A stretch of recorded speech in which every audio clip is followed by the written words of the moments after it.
The presenting sponsor of Moon Tower Soccer is FVF Law. To find out what makes FVF a different kind of injury law firm, you can visit fvf.law. Hello, friends, and thanks for listening to Moon Tower Soccer. This week, we will cover the Austin FC news of the week, which mostly consists of the Diego Fagundez trade. And we also have an interview with the new Austin FC center back, Matt Hedges. My name is Landon Cottom, and I'm joined, as always, by Mr. Jeremiah Bentley. Hey, everybody. I am Jeremiah Bentley. And Landon, I feel like one of the most delightfully chaotic MLS games, although it's not officially MLS. I guess it's like a League Cup game between two MLS clubs last night between FC Dallas and Inter Miami. Did you watch that? I did. I got home a little after it started, so I missed the first goal live, but then watched the rest of it, and it was a lot of fun. Yeah, it was everything looked for. And for a while, I guess you're right. Like for fairly early on, it seemed like kind of a routine performance, but then the second half came, and there was an own goal from both sides. I think the Miami forward might have had a more of a banger than. No, was it that one or was it the other one? It was even more than Amro Tarek. No, I think it might have been Marco Farfan was Dallas, the header, right? Yeah. It's like Amro Tarek levels of power into the back of his own net. Yeah. We had a guy from Tanzania via Abilene, Texas, and FC North Texas SC score. Lovingly ended with Messi. Was it like a free kick? Just an amazing free kick goal. The one you see him score so much. And Maxi Rucci was there. Did you see that? Yeah. He was on the Spanish language broadcast and then posted pictures with Messi and Martino and some other people in the locker room and stuff afterwards. And they have they played at some point for the same club, not together for the same club, but I think Newell's. Newell's. They both played for Newell's in their youth, I believe. Yeah, so it was really, and it was a full crowd. The Toyota Tacoma's got a great view of everything that was going on. There was I think there was an ice cream sandwich that was made of 12 cookies and a whole bowl of ice cream or something. It was just, so I feel like for a tournament that's been generally kind of boring in my mind, and Austin FC's not in, so I don't have a lot of reason to care about. Last night was pretty good soccer. I was struggling to know who to cheer for, because it's I kind of want Messi and company to get punched in the mouth a couple of times and be like, okay, you're not just going to walk through this league. But also it's Dallas, and I kind of want Dallas to lose always. But also maybe it's good if Dallas plays more, and then whenever we play them later this month, they're tired coming in. So I was kind of going back and forth. So I'm glad the game went the way it did, where it's just exciting until the end, and I just didn't care who won at the end. Yeah, if it had been a 2-0 game either way, that would not have been as much fun. But the way it turned out was absolutely amazing. All right, so let's get in the news of the week. I was going to open with, last week I was in Denver, and we were talking about seeing Diego Fagundez score the club's first goal in history. And then Mike LaHood on our interview talked about Josh and Diego working together to reinvent his career. And then a few hours later, we got some huge breaking news. Yeah, I guess actually, before we jump into it, let's do this. I want to start this off a little bit different. We're known for being on the more academic and analytical side of things when it comes to Austin FC. I want to start this episode off with a moment of compassion and gratitude. So we're grateful to Diego Fagundez for everything he's done for the club. I also want to express compassion to Diego Fagundez. One of the most brutal parts of American sports is trades, right? This is not a thing that happens in other parts of the world or other leagues. So you get sent to another team without really knowing about it, without having any say in the matter. And it's a really normal part of American sports, but I'm sure it's a really rough thing to go through. And it's a really difficult time for Diego and his family. And also express compassion for our fellow Austin FC fans, because I know again, I very much always jump straight to the analytical part of it, but it's Diego is a huge part of this team's history. And so I think it's only right to allow ourselves to be sad for a moment about it. And so before we break all this down, let's mourn the ending of the Diego Fagundez era and raise a glass to Diego. I love it. Well, and for me, that's a great point, because I think there's two players probably that all my friends who are not super fans, but are fans would text me about out of the blue and be like, "Oh my gosh, what was going on?" Right, and it was basically Diego Fagundez and Brad Stuver. And it's because of the connections they've had with the city and with the fans and all the exciting moments they've had and just the way that they've connected. So yeah, for sure, man. It's a big loss regardless of the mechanics of the deal or the results that come out of it or where Austin FC ends up or whether it's a good deal for the long term. But it is for sure. And especially for a guy who like just had a baby and has a whole family who's relocated here too, to your point about sort of the difficulties of American sports. Yeah. Okay, so now that we've done that, let's get back to our nerd. let's get into some really cold, calculated, thoughtless, heartless, and not thoughtless, heartless analysis. All right, so I guess we should just go through like the specifics of this trade. Do you want to run us through those real quick? Sure. So this is from Tuesday. Austin FC announced today the club agreed to a trade with the LA Galaxy. Austin receives midfielder Memo Rodriguez, who we will get to a little bit later because I know people have questions about him. Up to $900,000 in GAM, including $300,000 of guaranteed 2023 GAM, and maybe we can get into that too because there's a big gap there. Galaxy received Diego Fagundez and could also receive up to $150,000 in conditional GAM if Rodriguez meets certain performance metrics. So it seems like there's some of this GAM can go either way, and we can save that for like a little bit later. But those are the basic mechanics of the deal. Is Austin FC is out Diego Fagundez and receives Memo Rodriguez plus an amount of GAM in six figures and probably at least more than $500,000. Okay, so I guess now do we want to walk through like the order of events and like how this all happened? Yeah, it's just right. I think we can, but just from there's a lot of perspectives here and we don't know them all. And Landon Cottam fan fiction is like one of my favorite things that we do on this show. But I think we can like try to best recreate what we know about the day of the deal itself. And then I'll start and you may want to jump in or disagree, but we know that at some point in time, this is based upon a lot of sources, but at some point in time, it's a call from Josh Wolf to Diego Fagundez, letting Diego know that he was being traded to LA. We know that it was not a lengthy call. We know that the Fagundez family and Diego were not expecting it. Like it was not a move that he wanted. And we also know that I guess Bocha Fagundez, like an hour before a tweet from Tom Bogert came out, like was really mad about something on Twitter, which I think led to a lot of speculation. But we also know that Rodolfo Burrell on his Friday press conference said that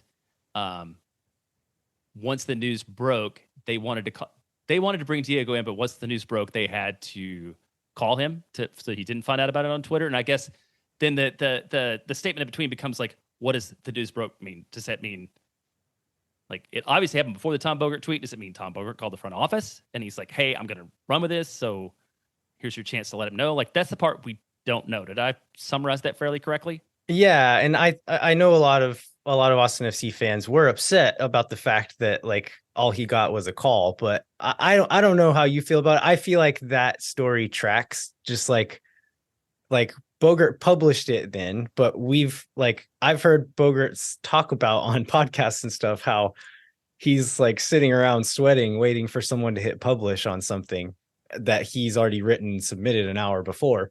And so like I feel like the phone call story tracks to me. I know some people don't buy it, and that I don't know why like they wouldn't do the other thing.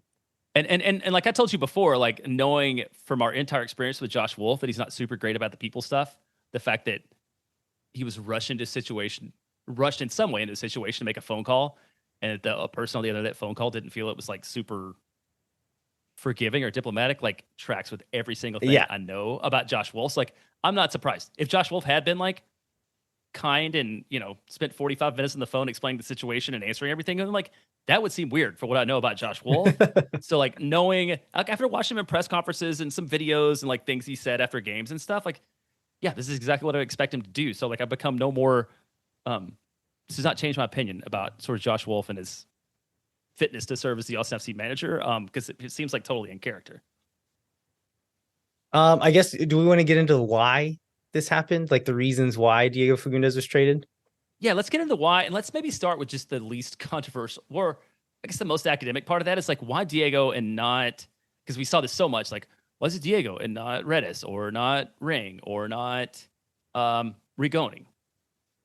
Yeah, and this is like I've seen so many people talk about, it, including like people who I think know why, and are I won't get into that, but it's like I understand why you would say like, okay, in a perfect world, there are people performing worse and making more money, or you paid more money for them, but like you have to have a market, right? Like if nobody is buying, then that asset is not worth anything.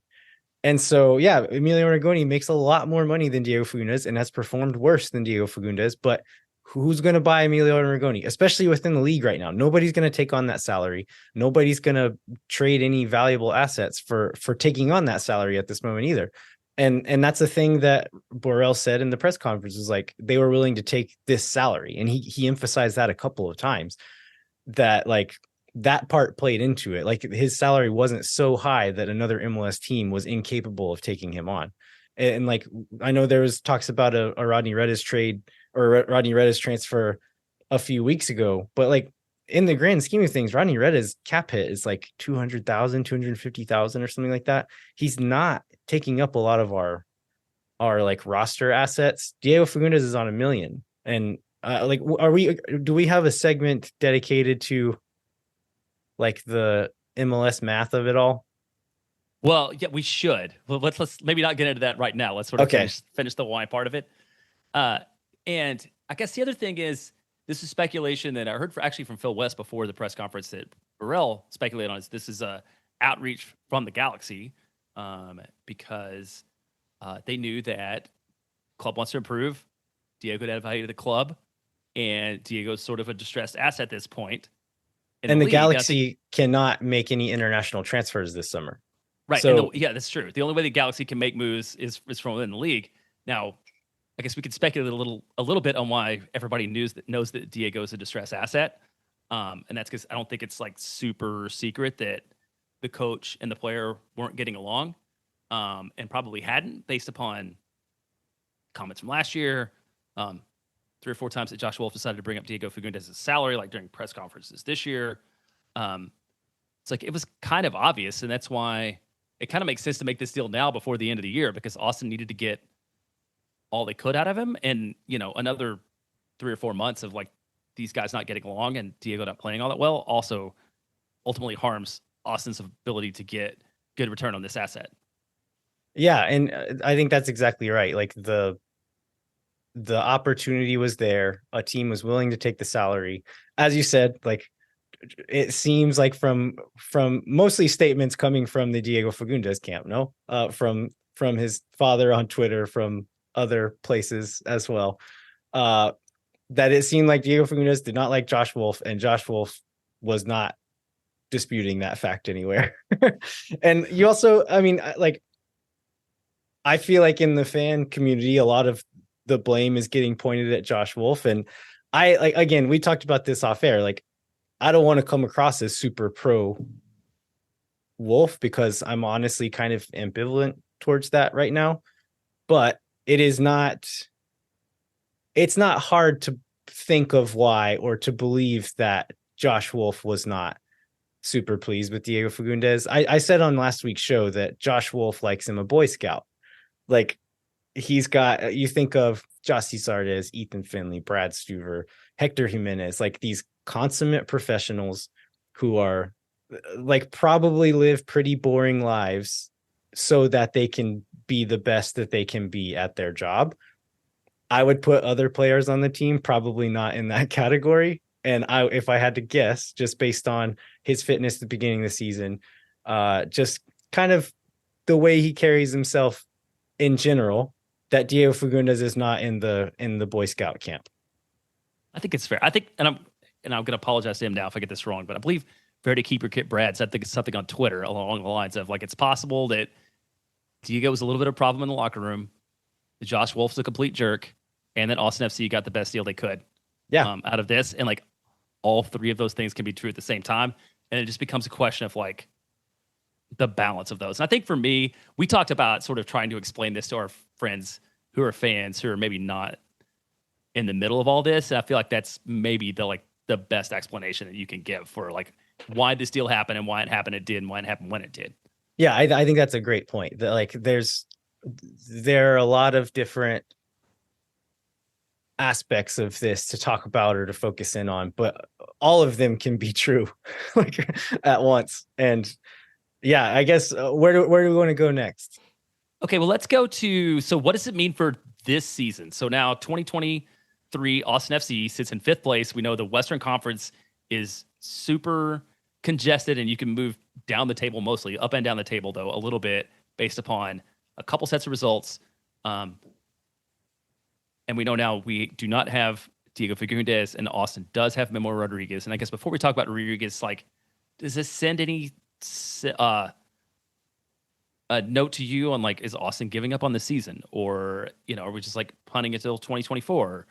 Like, I don't know. What did you just make out of the deal itself? I think like punting it is a strong term. I don't like, we are a worse team now.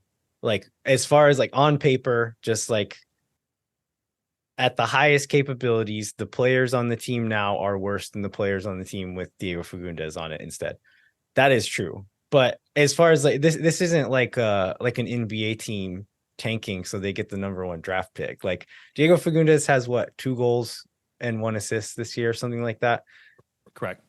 And so it's not like I believe that it is possible and maybe even likely that Diego Fagundez has another few really good years in MLS, but it didn't really look like that was going to happen this year. He's been healthy and fit for a while now and is still kind of been middling at best. And so like I don't know that Diego Fagundez was going to make this team this year a whole lot better. And so I don't think it's tanking. We've still got guys who can play and have played decent at times this year. Memo Rodriguez, will get into him as well. Like he can contribute to a team like this. So I don't think it's tanking, but it is very much sacrificing some quality this year in order to improve in the future. Okay, so let's just get into the very specifics of it. So Diego Fagundez played 2,700 minutes last year. He's played about 1,000 this year. So it's a lot of minutes to go around for other players. Who do you see picking up those minutes, and in what way? Yeah, I mean, I think immediately it's the question is Rigoni healthy? Because I know North End podcast, they do their, what do they call it, breadcrumbs, when they watch like the team videos and try to find clues within it. They noticed that Emiliano Rigoni is wearing practice shorts in like a barbecue video on somebody's Instagram the other day.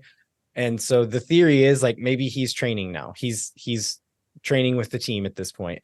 And that would probably track. I think it was Josh Wolf said after maybe like the first League Cup game or something like that, that he had 4 weeks left. That would put it up like about a week from now, that like him being back in full training. And then by the time we play another game, you'd think maybe he would be available again. So Emilio Rigoni is an option. I guess we're saying that Ethan Finley is kind of the locked in guy on the other side. So yeah, I would guess it's just going to turn into a competition between Rigoni, Redes, and Rodriguez. And then I also wouldn't be surprised to see CJ Fodre on a bench or two going forward.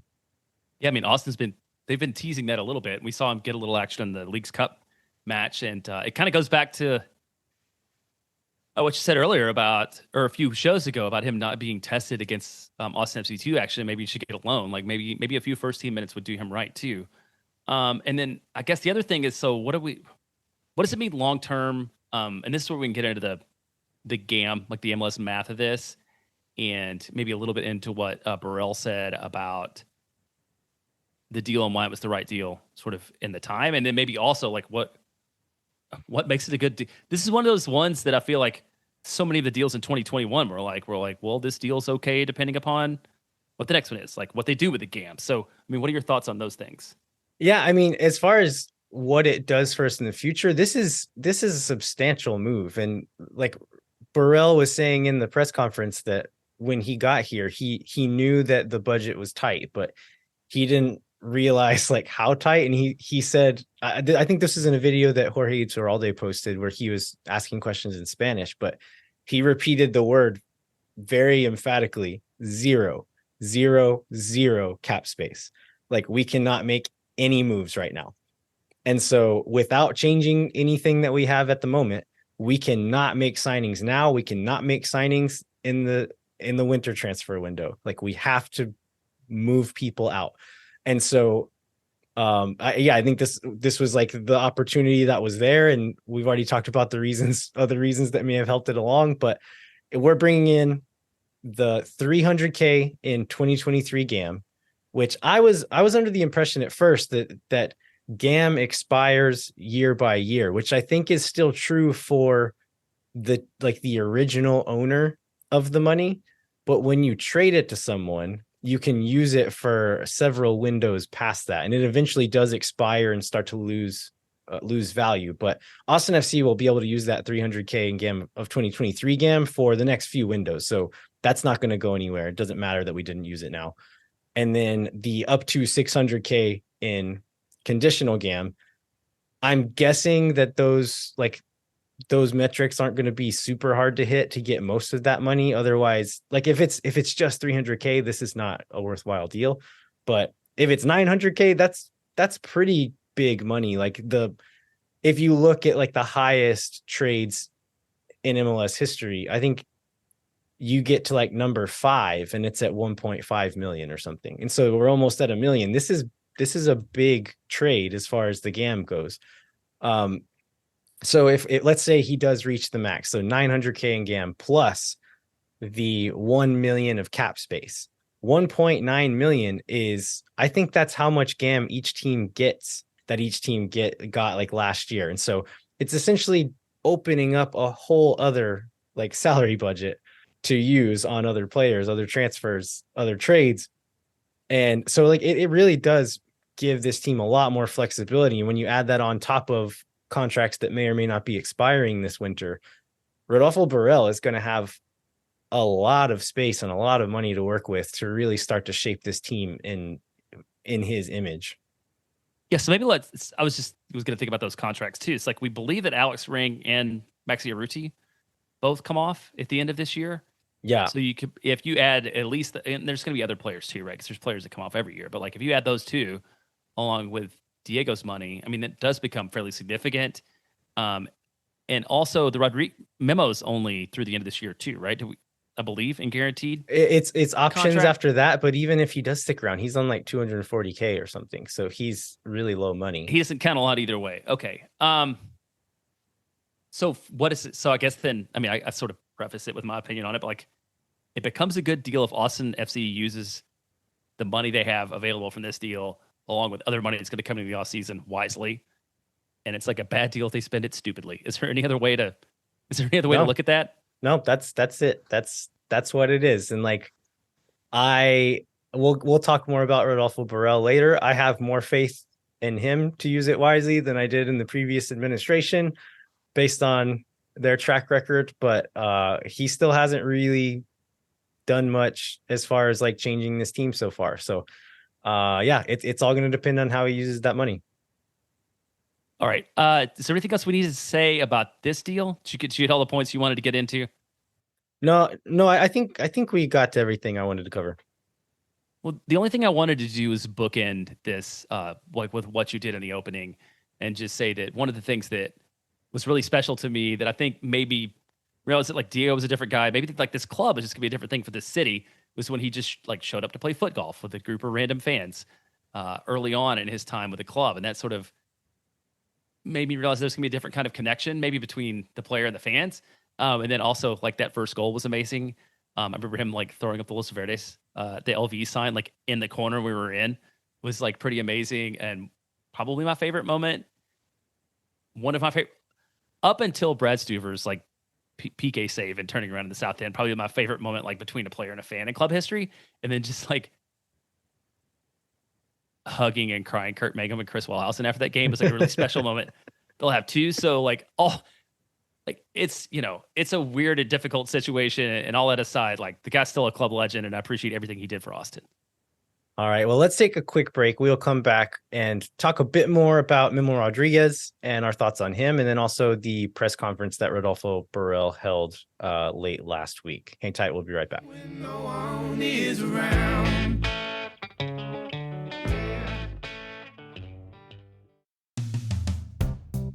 Moontower Soccer is brought to you by our friends at FEF Law, the official injury lawyers of Austin FC. FEF is a different kind of personal injury law firm dedicated to community, transparency, and client education.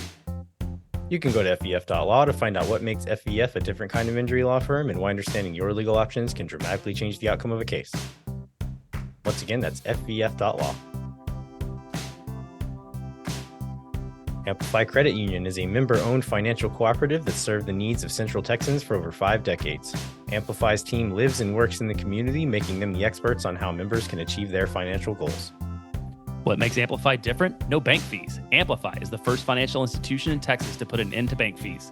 In 2022, Americans paid almost $8 billion in overdraft fees alone. Millennials paid an average of $336 a year in bank fees, which works out to 6 Austin FC game tickets per person per year. And I think it works out to about 20 of those giant ice cream cookie things that we talked about at the FC Dallas match. You'll pay none of those bank fees and get none of the calories from eating 20 of those cookies with Amplify Credit Union. Amplify membership is open to any Texas resident. Learn to trust your bank again at Amplify Credit Union. To learn more, go to www.goamplify.com/moontower. Okay, we are back. So we talked about how part of this trade was the money, but we also got a player in return, which kind of sweetens the pot a little more and like adds to the value of that trade. It's Memo Rodriguez. This is a guy who played for many years in Houston. I think he went through their academy and then left their academy and played for RGV for a bit and then signed for the Dynamo, but is a Texas kid, born and raised in Texas, lived in Texas his whole life until I think he maybe went on loan to Charleston Battery or something like that once. But I was looking through our previous players. We've only had one other native Texan on the team, period. And I thought maybe there were some other people who like semi counted, and there's maybe like 1.5 if you count it that way. But can you name the other ones I'm thinking of? So 1.5 other native Texans? Man, I was going to go with the guy who I've already forgotten, who was like an Austinite, except he wasn't born in Austin, that we had in our first year. He played for us or he didn't play? Kukutamane. Yeah. Yeah, that's who I'm counting as a half because he came here when he was like pretty young. Yeah. But Mackenzie Gaines is the other one. Oh man, I totally forgot about Mackenzie Gaines. Yes.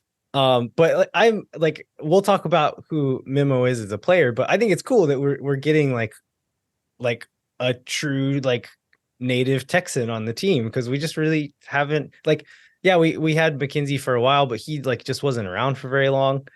And so to have Memo come in, like an MLS vet, a guy who grew up in the Houston area, lived in Texas his whole life, like I think that's going to be fun to have on the team. Yeah, it'll be neat. And so I guess, and I don't believe this will happen, but like if you're mad about Diego, don't take it on a Memo. I don't really think anybody will. I've seen that.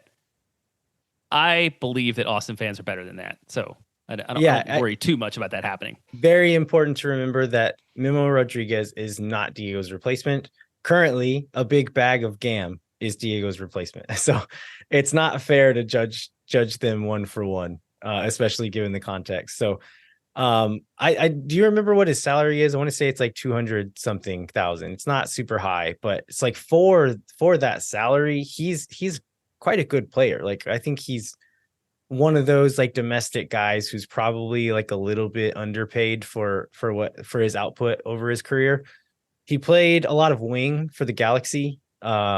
But even when he's on the wing, he likes to float inside and kind of combine with the midfield. And for the Dynamo, he played inside as like an 8 or a 10 pretty often as well. So even like when he's on the wing, kind of like Fagundez does, like his tendency is to come inside and to kind of like float in and be creative in the more central areas of the field.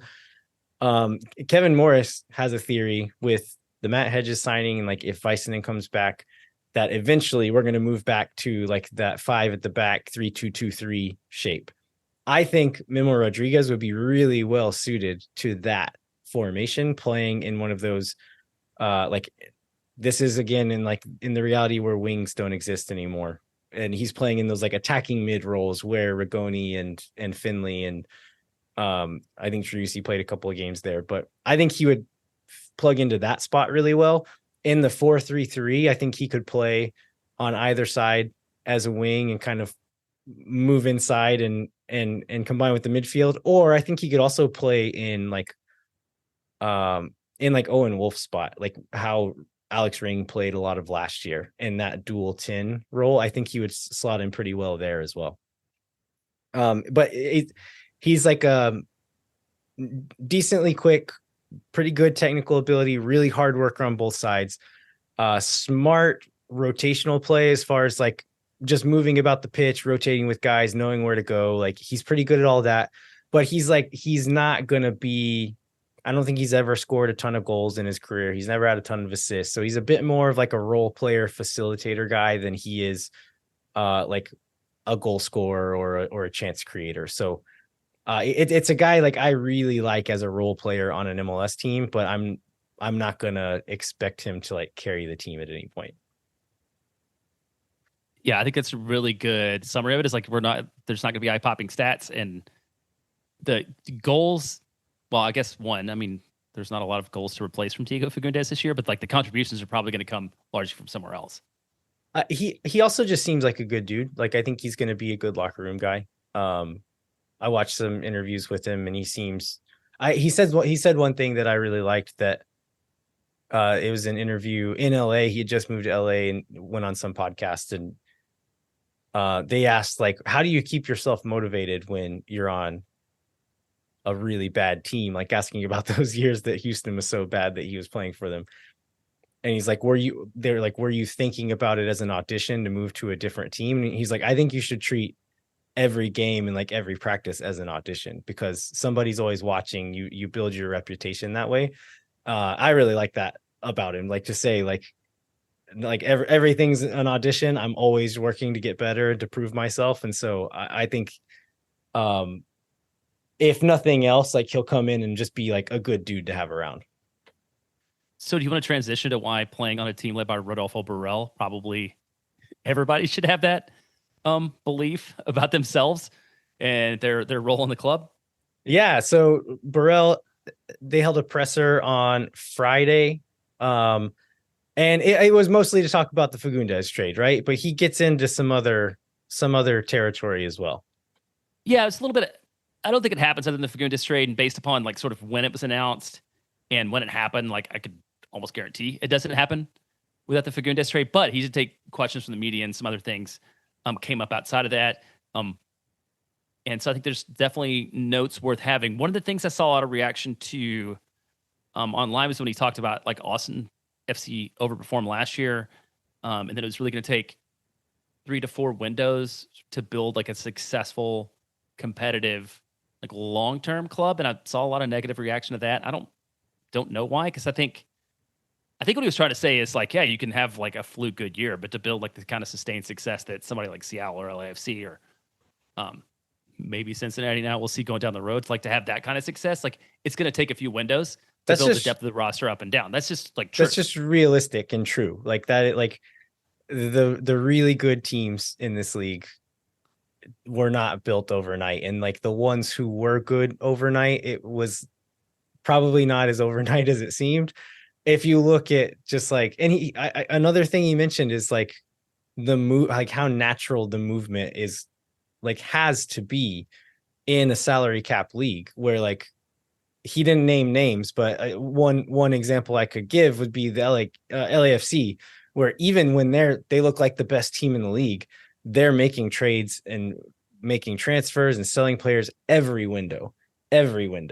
And like there's always going to be like these moments where a player, like to go back to Diego Fagundez again, like with his salary, like that is always going to be an attractive asset to cash in on in a salary cap league. Otherwise, maybe you just sit on it and like it's fine. Like Real Madrid doesn't care about how much a guy's making. They want to win and they'll spend as much money as it takes to win.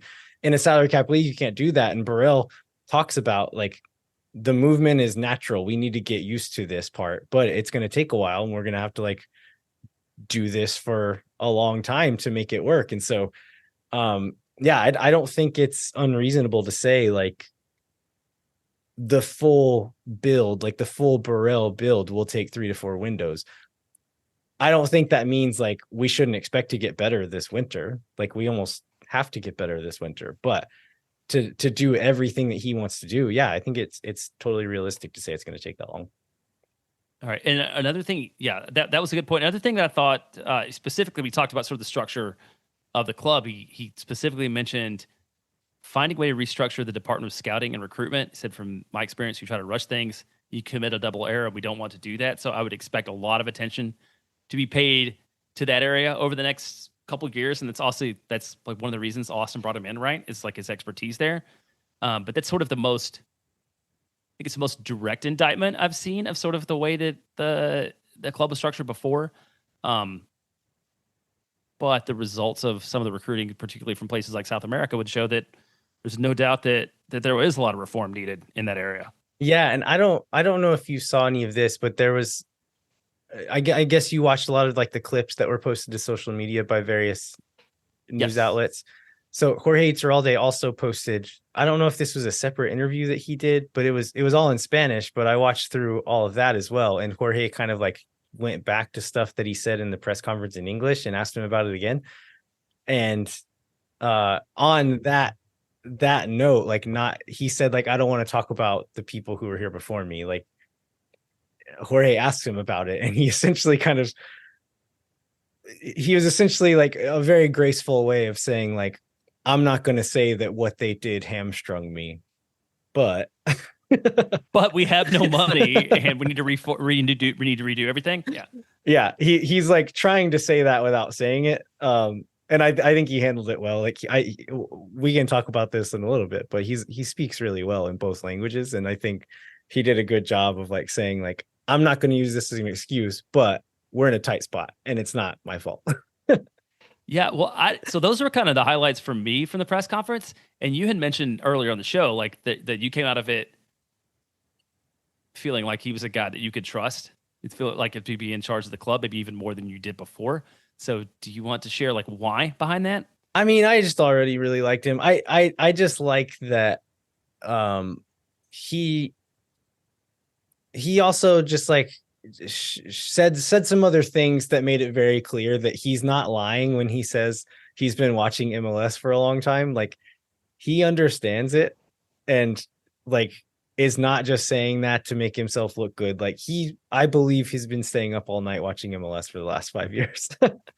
And like learning about roster mechanisms and doing, like, I believe he understands those things just based by the way he talks about some of them. I mean, I think we've mentioned this before, but he's more direct in answering questions than anybody else has ever sat behind Yeah. that desk, and more comfortable answering questions. And I think even harkening back, there was some question on the Diego trade about like, well, was he involved or not? Because Precourt said that he was not going to have any influence over this window. And Burrell kind of took the mic back and he's like, but I've been talking to people. So I think more than maybe anybody that's ever sat behind a microphone from the club, including the owners, like he's willing to be direct and be pretty straightforward about responding to the things that come up. I think that is a point worth kind of backtracking to. Is this is another thing that Jorge Iturralde asked about in Spanish, and the questions he asked him was about like, are you like, essentially, I don't remember what the question was, but it's essentially asking like, are you like acting as the sporting director now? And I think he was trying to get at like, A, was the Diego move your idea? And B, like, is anything that happens now your idea, or is it still like Sean Rubio and Josh Wolf making the decisions? And I've seen a lot of fans say like, well, Precourt said he wasn't going to do anything. It's like,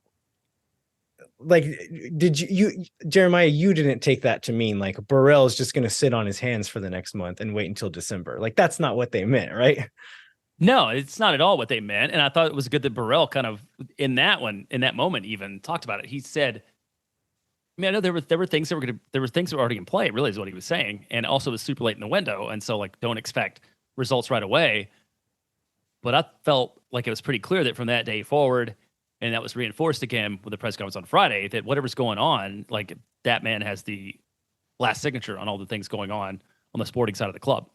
Right. And to bring it back to the Diego trade, like We know that like this wasn't 100% Rodolfo Borrell's idea. We know there are other things going on, but Rodolfo Borrell is not gonna he's not gonna greenlight this move if he doesn't also think there's some positives to it.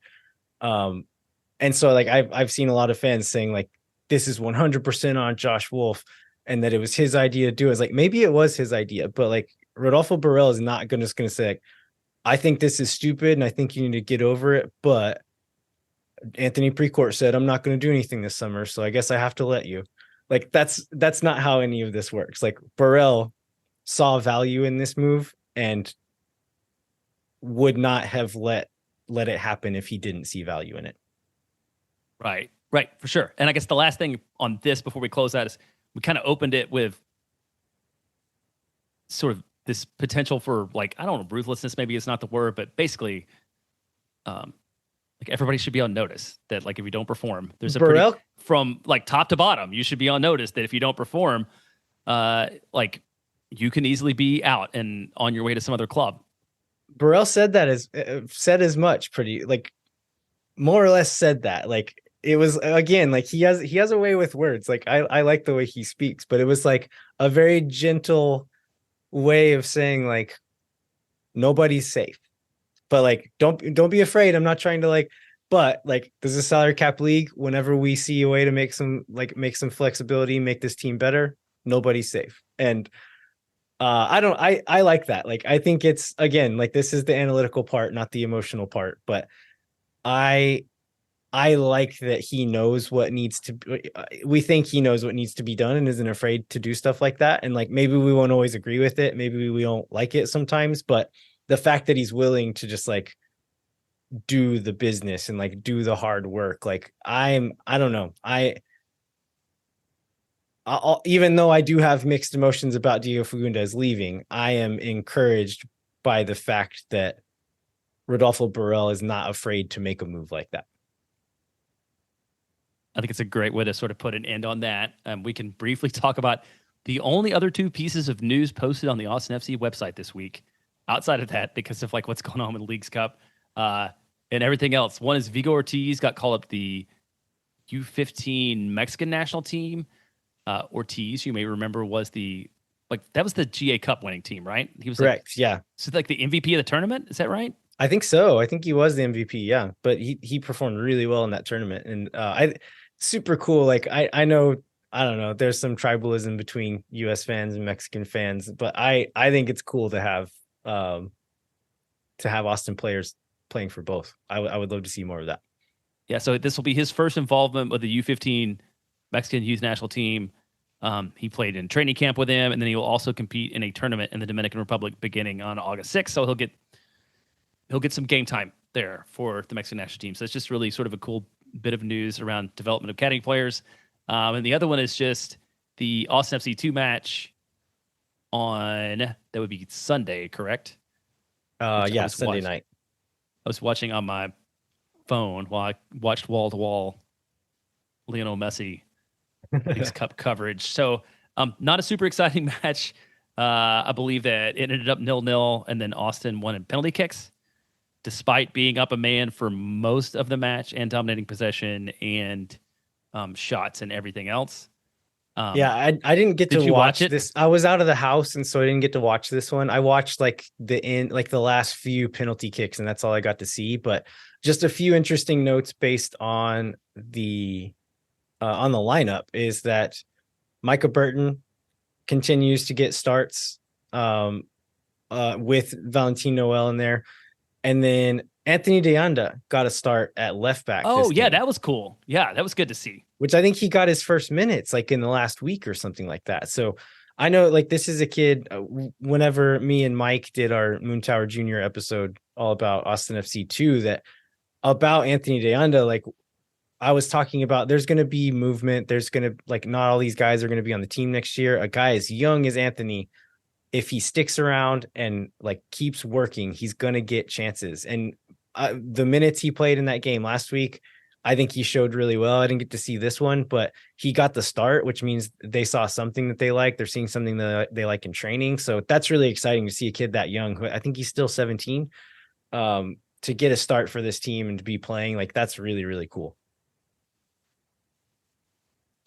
And I think that still leaves Austin, I think, second in the West in MLS Next Pro. So another result, another 2 points, continue to move forward. I think that kind of covers the news of the week. Let's take a break, and then we'll do this Matt Hedges interview. All right, we'll be right back. Moon Tower Soccer is brought to you by Covert Ford. The Coverts have been meeting the needs of local car buyers for 114 years because of their service, financial expertise, and support after the sale. In addition to supporting car buyers, Covert's an important part of the soccer community and the official automotive partner of Austin FC. Right now, Covert has a deal on a 2023 Ford F-150 XL Super Cruise, stock number 2230076. The MSRP is $53,815, but with dealer discounts and package savings, it could be yours for only $45,299 plus tax, title, and license. And the approved Ford credit, you can get it for 0% APR over 36 months or 3.9% APR over 60 months. Do you think Maxi Arruti drove his, was it a Bronco that he got from Covert? Do you think he drove it to the Messi game in Dallas? He probably drove it up there. He probably looked really cool in it. Probably made a lot of people jealous about it, I guess. And then maybe he has like custom Austin FC plates on it too, with his own name and number. I feel like that would be kind of a Maxi thing. If you're in the market for a new or used vehicle, be sure to check out covertford.com. Moon Tower Soccer is brought to you Sage. Moon Tower Soccer is brought to you by Sage Wilson Realty. Thanks to Sage Wilson Realty, we'll be giving away 2 tickets to an upcoming match whenever matches come back around again. So fill out the form in the show notes to enter for your chance to win.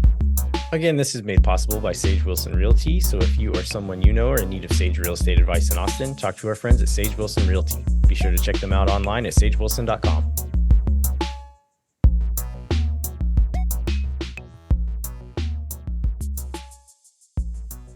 All right, our guest today is an 11-year MLS veteran, 2-time MLS Best 11, 2016 MLS Defender of the Year, and Austin FC's newest center back signing. It's Matt Hedges. Matt, thanks for joining us, man. Yeah, thanks for having me. And welcome to Austin as well. I know you have a wife and 2 kids. Is that right? That's right. And yeah. Are they excited to be back in Texas after a little stint away? Yeah, they're definitely excited to be back. Excited for this great weather that we're having. The warmth is, they missed it.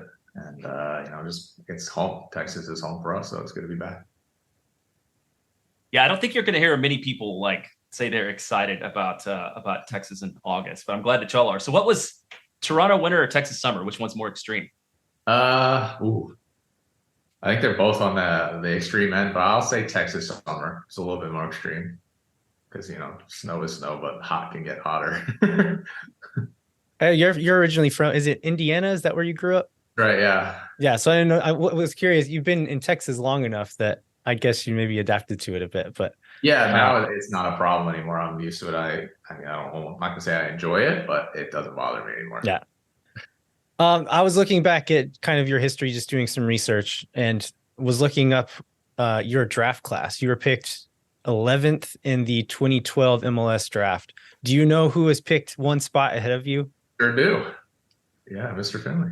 Ethan Finley picked number 10. Do you were you like cursing him at the time? What was going through your head whenever you're sitting there waiting for your name to be called? To be honest, I was nervous because I was told by a lot of people that I was going to be an earlier pick than that. And then I had I'll be honest, I struggled with the combine. I didn't play well because I don't know, the combine was different then, but it was kind of like, that was a bigger thing then. And I struggled, and then, I dropped a couple picks. So I didn't know. And, my agent said Dallas, if you got to Dallas at that pick, they probably would take you, but I still wasn't sure. But yeah, that's kind of how it went that day. And I was just sitting there nervous.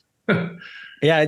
I always enjoy looking at those lists and just seeing which names I recognize, who did what, but also kind of like the revolving doors aspect of it, where it's like you were at FC Dallas for 10 seasons. Is that right? And so just if you had been taken one pick before and Finley had been taking one pick back, just the course of history would have been different from there. Yeah, I also got to give a shout out to my club teammate Ray Gaddis, still around, still balling in Cincinnati. It's not every day that two guys from the same club team, little club team in Indiana, stick around. Nice. That's pretty cool. Yeah, so right, had a long, obviously super distinguished career in Dallas. So talk about, and then Toronto whatever happened in Toronto happened. But like, how did the Austin move happen? And how do you feel about sort of getting back to Texas? Yeah, it just kind of, came up during the window, an opportunity to come to Austin, and it was something I wanted to jump at. Austin has a great team, great fan base. It's a great club. And being back in Texas, also, back home, I thought it was a perfect fit. And I was like, let's go for it. There are probably some complications and internal conflicts there, especially with the Copa Tejas going to be decided in Frisco in, I don't know, not that long from now. How are you dealing with all of that? Like, how's that playing in your mind at the moment? Well, this is my club now. I'm at Austin, so I have to, do my best to, win the Copa Tejas for this team. I mean, I had a great time in Dallas. It'll always be a great memory, but for me, it's always, for the team I'm on, my teammates, I'm fighting for them. So it's going to be Austin for me. Like, I gotta, always focus on what we're doing. As fans, we appreciated sort of the FC Dallas fan anger about you ending up in Austin after being a club legend, but that's probably that's just on our perspective of things and probably not so much yours. Like, so you came to town, got into a game pretty early on. Can you talk about the system that Josh Wolf prefers to play and sort of how used to that you are, and maybe the differences a little bit that you think you'll need to adapt to as you play in Austin versus where you've been before? Yeah, so the system itself, I think Nico and Dallas similar. I mean, it's obviously not exactly the same, but I think here it's more aggressive. They want to get into get into the attack quicker, get into those spaces behind the back line quicker, and also when we're pressing off of in their end, it's more aggressive, higher up, win the ball back as close as we can to their goal. And that's a little bit different than it was in Dallas, but a lot of similarities, to be honest. And I think it's helped me adapt a little bit to what Josh wants. And I've been watching some film on you. I mean, I'm passingly familiar with you as a player, just watching your teams play, but I had never really just focused in and just watched you like I have recently. I think I have an idea of who you are as a player, but can you say in your own words, how you see your own game and what aspects you think you bring to the team? Yeah, sure. For me, my first job is always a defender. That's always been my mentality, keep the ball out of the goal at any means necessary. And everything else is kind of like an add-on to that. And, I like to be the guy that covers, I want to be the guy that's covering my teammates at all time. If those guys need to go and be aggressive and press and do whatever, I'm going to be the guy that's, cleaning up any messes, anything that happens behind them. And, that's something that I feel like I can bring to this team because of the aggressiveness of the guys that want to be pressing. You need somebody that, you're not always going to win the ball. It's not always going to go well when you press. So there's always got to be somebody, there to help clean up. And partnering with Julio Cascante, I know, watching film from you in Toronto, it was often you were the guy with the ball on your foot, kind of running the buildup from you. How does it feel knowing that with a guy like Julio next to you, that it doesn't have to be you all the time? Or what do you view that partnership looking like? Yeah, it'll be more dynamic, I think, because when you have one guy doing it, it's a little bit easier to figure out for the other team. But when you have two guys that can do it, it's gonna be tough for teams to contain us building out. Julio, I played against him a lot when he was in Portland, and now with him, he's a great player. He's super aggressive. He wins the ball a lot. He's great with the ball at his feet. That's something that when we played you guys, when I was with Toronto, was something we talked about. He's great at building out. So I think it'll be good to be playing with him. Well, you had a long time in Dallas was with captain's experience. Obviously, you've been a leader before. Not probably a super vocal, shouty leader from what I could tell, but what do you see as your leadership style, and what do you think that brings to Austin? Yeah, I for a long time it was the lead by example kind of player. Always going out and being the first to do whatever needed to be done, putting the work in. Just I always thought that how can you be a leader if you're not willing to do the things that you're telling other people to do? And so that was kind of how I viewed my leadership style. Obviously, I'll be vocal if I need to be vocal. I'm going to get on to guys if they're not doing the right thing. Just with my experience, trying to lead the younger guys and all those things together. That's kind of how I like to lead. I mean, obviously there's other ways to do it, but I felt that that was what made me a successful captain in Dallas. I found a quote from Ryan Hollingshead from several years ago, and he was talking about you as a leader and said that like Matt doesn't talk a lot, like he's not a super loud guy, but he's very thoughtful. And so when he does speak, you listen because you know it's going to be something important that he's saying to you. Right. I always thought about that. There's some guys who like to talk a lot and they like to yell a lot. And I feel like those guys get tuned out pretty quickly if they're just yelling all the time and always on everything. And so it was my goal to try to, pick out the most important moments so that people, when there was a moment that really needed something changed or something needed to happen or something, your voice, they hear your voice and they know, all right, we got to listen because this is something that's important. So that was kind of my style. Let's maybe transition a little bit from like leadership to culture. It's very public, like the culture in Toronto and maybe how broken it was. Like, what did you learn from that experience that you can maybe take to your next club? Yeah, I was, only there for 6 months, so there's not a whole lot that, maybe I don't want to take a whole lot of that into this club because I feel like the culture here is fantastic. It's, the guys are always want to be around each other. We just had a barbecue today, the asado. And when I was with Maxie in Dallas, same kind of thing. Loved it. He makes a great barbecue. But I think the culture here versus theirs is a little bit different. I was going to ask specifically about Maxie's asado, and because I knew you had played with him at Dallas. Is he like where do you rank as far as like teammates cooking? Where does Maxie rank all time for you? He's got to be like the top, to be honest. Like it's the best. What else? I don't know what. Also, I don't know other teammates that actually cooked so much for us. So like, there's not a long list of guys that are doing that. But I always loved those one in Dallas. We used to do them all the time. But it's fantastic. Love doing those. And I think it's great for the culture of the team to get the guys, out of the soccer, out of the gym, whatever we're doing in the facility, and get them out and just having a little bit of fun. This one is from a listener of ours named Spencer Cox, and he wanted to know, you're a veteran now. Like, how has your position, the position of center back, evolved since when you first started playing until now? Do you feel like the position has changed, and have you had to change your game throughout the years? Oh, yeah, it's changed a ton. I think just how teams play now. And when I first joined the league, it was a lot of playing long. The center backs, not a lot of with the ball at their feet, not a lot of trying to break lines or do things like that. And then slowly through the years, it's the center backs have the ball more and more on their feet. They have to be better with the ball. Finding better passes, breaking lines, doing more.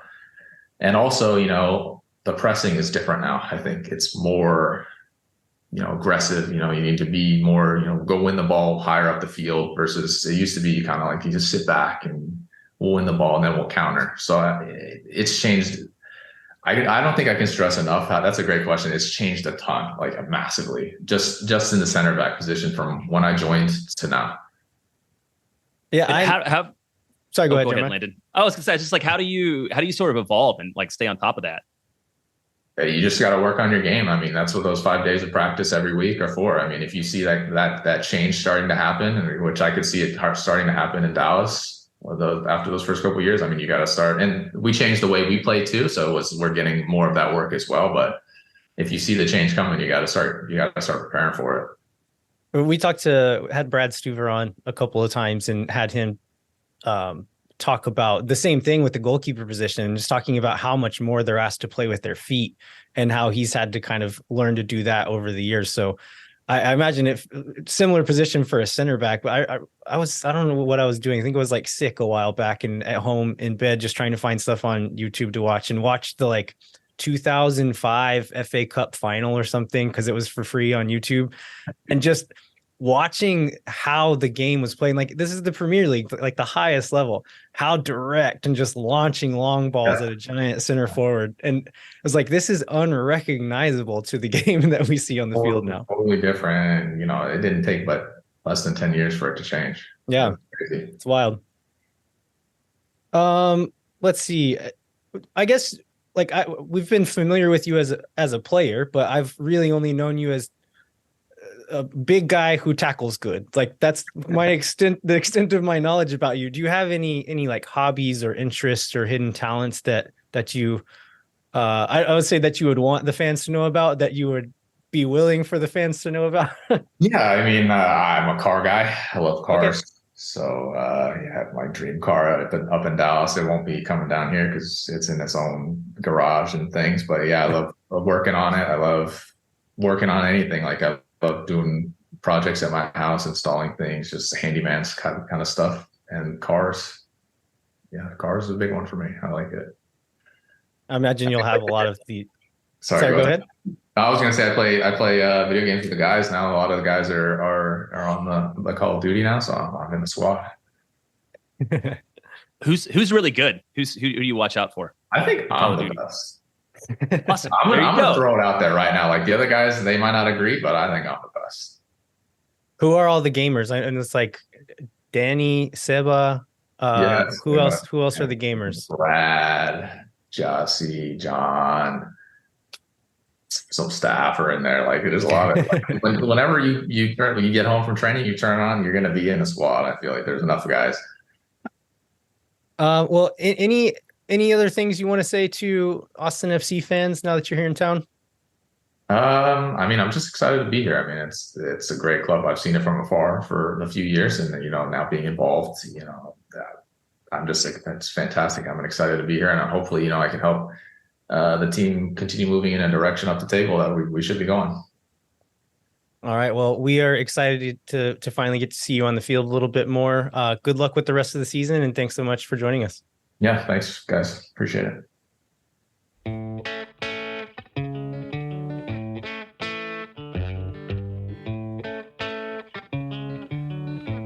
All right. We want to thank Matt Hedges one more time for joining us and taking the time to come on the show.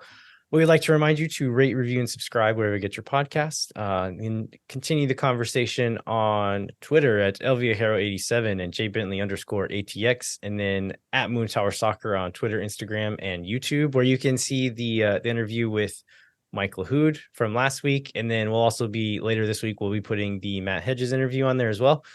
Sign up for the Patreon. We really appreciate the support. We'll send you some cool stuff in return, and then visit the Striker website where you can get a 30% discount with the code MoonTower23 with a capital M. Jeremiah, what can folks look out for there? Well, if you didn't get enough talk about the Diego Fagundez trade on the show tonight, Phil West has 3 different articles about it that you can read. Read everything about every detail, from the press conference to the fan reaction to the mechanics of the deal itself. All right. Well, thanks so much for listening. We'll be back next week to cover more Austin FC news. And again, hoping to have another interview. We'll see. Until then, I'm Landon Cottom. Jeremiah Bentley. We'll catch you next time. When no one is around.